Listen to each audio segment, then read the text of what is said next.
I've owned a Tesla Model 3 now for almost 18 months and I've learned quite a lot. So if you're new to Tesla Model 3 ownership or scared to take the plunge, don't be. In this video, I'm going to go through the top things I wish I knew before I got a Model 3 and share what I've learned, including what I think is my biggest mistake and the one I would definitely do differently if I did it all over again. EV ownership in the UK is still pretty niche, and although electric vehicles on the roads are increasing, there's still lots of people out there that don't really understand them or scared to take the plunge. Out of the 38 million cars registered on UK roads at the end of 2020, only 164,000 of those were pure electric plug-ins. Now, 2021 is an exciting year because there's lots of new models coming out on the market for people to choose from. And with Tesla leading the way in design and innovation and lots of other manufacturers catching up rapidly, it means that EV ownership is becoming more viable for lots of people. Now, owning an EV takes a little bit of adaptation to your lifestyle, and as an early-ish adopter, I did make some mistakes along the way. So in this video, I'm going to be sharing some of the things I wish I knew before I got my Model 3 so that you don't make the same mistakes. And if you already own a Model 3, don't forget to make some comments about what your experiences are, because you always give great advice.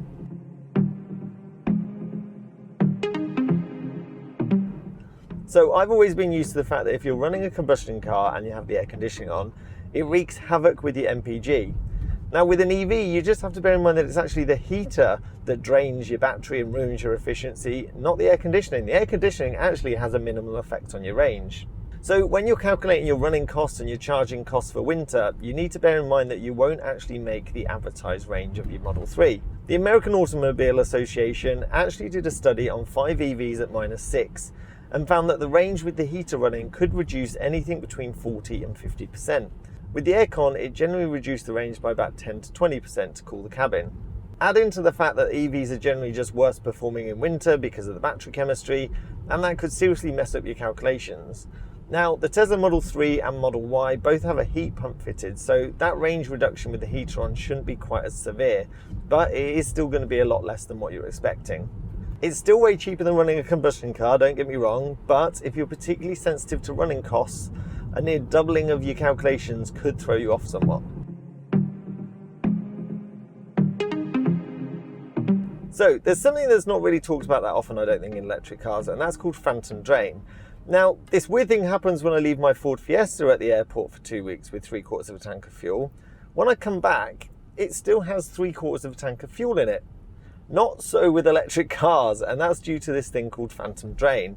Now, because EVs are always connected and we can control them through apps and they need lots of computers to control the battery capacity and things like that, you've always got electronics running in the background.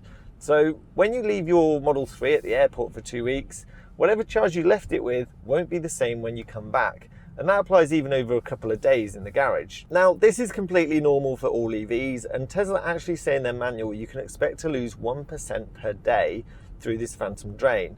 And cold weather and environmental conditions can actually make that worse. If you leave your car on Sentry mode, you could expect to lose maybe 1% every couple of hours. So effectively, if you drove to the airport and you aim to get there with 20% charge, leave your car for 2 weeks while you're in sunny Costa del Sol, come back, you're probably only going to have 6% charge left. Now, airport car park companies are catching on to this and offering a service to make sure your battery is fully charged by the time you come back. But you're still going to need to account for the phantom drain, because they're not going to leave it on charge for the 2 weeks and generally plug it in the day before you're due back to arrive. So if you got there with 14%, they won't put it on charge straight away, and your phantom drain would then run out over those 2 weeks. So phantom drain leads nicely onto this next one, and it's the fact that you should keep your Model 3 charging all the time. When I first got an electric car, I was very much in the mindset of a combustion car owner, in the sense that I'd let my battery get down to say 20-30% before I put it on charge, a bit like I'd let my fuel tank run down before I actually filled it up with petrol. Because let's be honest, I wouldn't have filled my petrol tank up all the time. I gradually learned it's actually far better to keep your Model 3 plugged in all the time, and it's even recommended by Tesla to do so. It's not going to do any harm to the battery because you're not charging it up to 100%, and even if you just needed a 5% top up, it's worth it. And that's because sometimes I'd get home with say 60 to 70% charge, I'd not plug it in because it didn't need it, then I'd leave it for a couple of days, phantom drain would kick in, and then maybe when I did come to use it, I might do an unexpected journey along with my usual routine. which would then put me at that 20 to 30% battery range. And that's when the anxieties start to kick in a little bit. It's a little bit like when you get the range warning on your petrol cars and it says there's 60 miles left. You know full well you'll make it to a petrol station, no problems, but you just become conscious of it. And that's the same when I think you get to that 20-30% in your Model 3. I found that by leaving home every time with 80%, I didn't care about preheating it. I leave Sentry mode on for 12 hours. I'd use the heater to whatever I wanted to make myself comfortable and didn't really worry about my driving style being economical or not. It was just, I wish I'd adopted that approach earlier, because in the early days, I think when I hit that 20-30% mark, it gave me a little bit of anxieties that I didn't really need to worry about. I've been looking at electric cars, Googling information about range, economy, watt hours per mile, all of that for years. I even thought about getting a Renault Zoe when one of those first came out, but my friends wouldn't let me. Hey, it was either that or a Nissan Leaf. Anyway, where I'm going with this is the fact I'm in the minority. So when you're dealing with companies and individuals and electric cars, it's all still pretty new.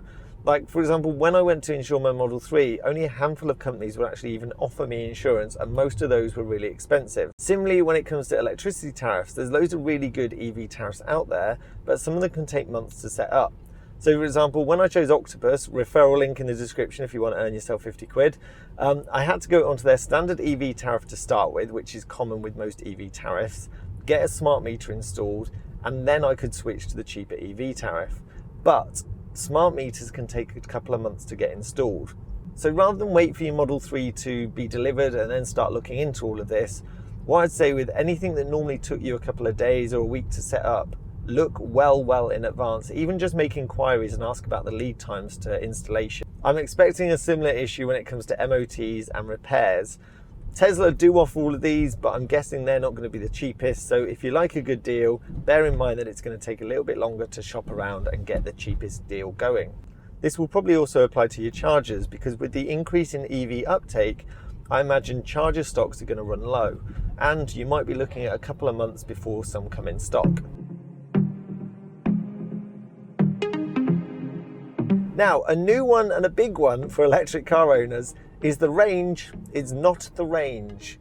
So the advertised range is actually if you took your Model 3 from 100% down to 0, except good practice is to keep your battery between 20 and 80%, and definitely never run it down towards 0, because that causes long-term damage. Now, if you're leasing the Model 3, probably won't be as worried about this, but if you're buying it, then you should really consider it. So what does that mean in reality? Well, if you're trying to keep your Model 3 between that 20 and 80% range, you're only ever going to use 60% of the capacity. Currently, the Tesla Model 3 is advertised at 278 miles, which if you times that by 60% gives you an actual range of 166 miles.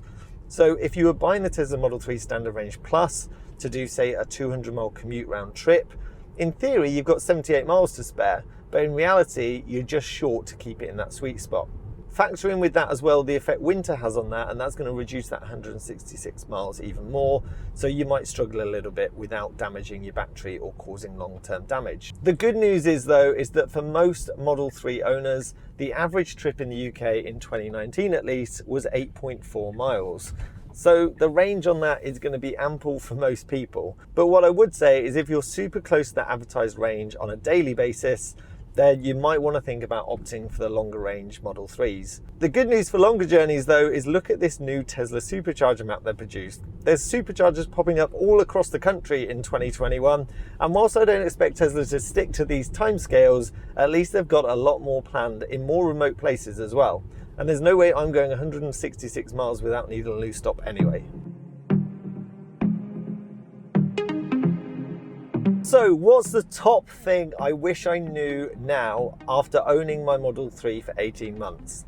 Now, don't hate me for this one, and I think electric car owners will get behind me on this as well, so please do.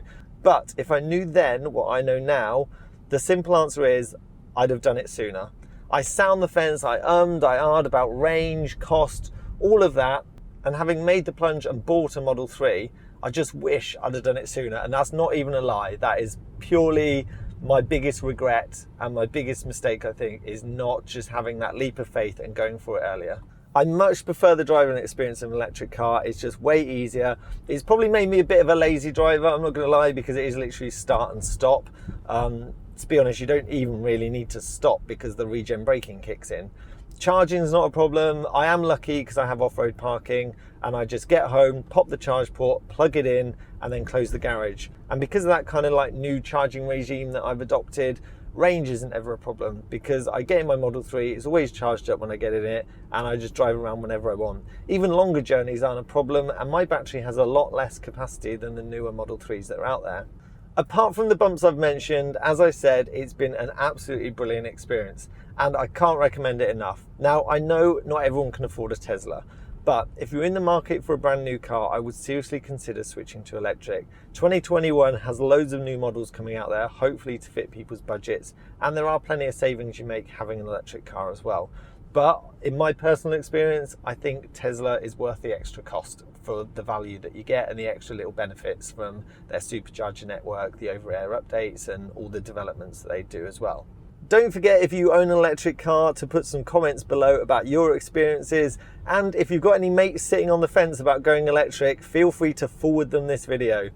6% of new cars registered in 2020 were EVs, which made about 100,000. So I think we need to push that number higher and get over 300,000 EVs on the road by the end of 2021. That's all for this week. Thanks for watching. Don't forget to like, comment, share and subscribe. I'll see you soon.